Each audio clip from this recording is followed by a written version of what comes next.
ఈ 6 సంఘాలు కూడా విస్తృతంగా ప్రచారం చేస్తున్నాయి. శ్రీరాంపూర్, కొత్తగూడెం, తర్వాత మన రీజన్ బెల్లంపల్లి రీజన్ కొనసాగుతున్నాయి. వాళ్ళు చేసినా మనం చేసినా మన దెబ్బ ఒకటే. అది మోడీ అంటే చెంపదెబ్బ కావాలి. మన శక్తిని, మనకుండేటువంటి మన పవర్ని మనం చూపిస్తే తప్ప ఈ చట్టాలు ఆగదు. అందుకని పాత చట్టాన్ని మనం కాపాడుకోవాలి. కొత్త చట్టాలు ఈ 4 లేబర్ కోర్సును ఎత్తివేయాలనేటువంటి డిమాండ్తో జూలై 9న మనం ప్రారంభించాం. ఏం లేవు ఇప్పుడు. పబ్లిక్ సెక్టార్ అంతా ప్రైవేట్లోకి వెళ్ళిపోయింది.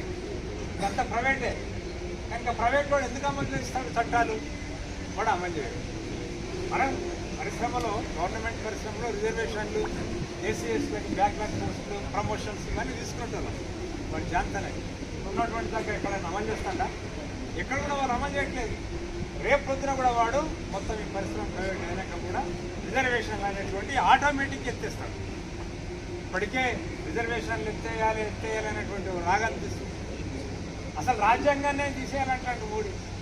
మొన్న ఏం మాట్లాడుతున్నారు వాళ్ళు?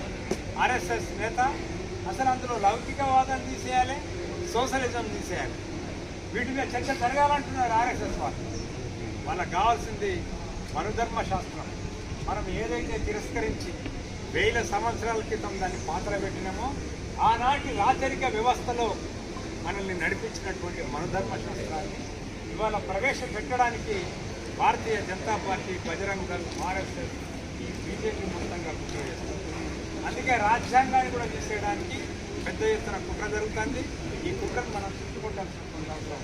ఒకవైపు పరిశ్రమలు పోయినాయి, ఒకవైపు రాజ్యాంగానికి ముప్పేరు పడ్డది, ఒకవైపున 4 లేబర్ కోర్సులు తీసుకొచ్చి పాత చట్టాలన్నీ రద్దు చేసింది.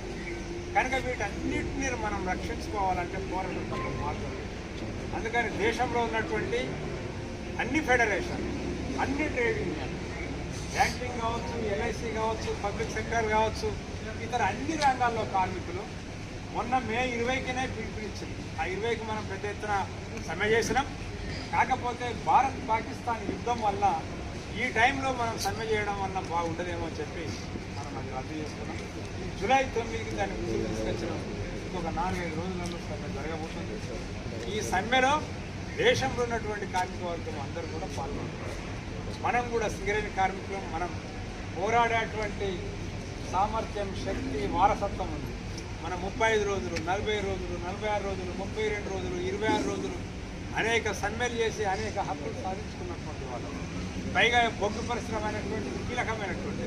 ఇప్పుడు మార్వాడి దగ్గర పోతే వాడు మనం బేరం పాటలో వేసి తెచ్చుకున్నట్టు అయిపోయింది. బేరంకి వచ్చిన తర్వాత ఇప్పుడు ఏంటి? ఎవరికి ఒక 200 కోట్లు ఉంటే వాడు వాడుకోవచ్చు. మనకి సేఫ్టీతో అవసరం లేదు, మనకి ఎక్విప్మెంట్స్ అవసరం లేదు, మనకి వేరే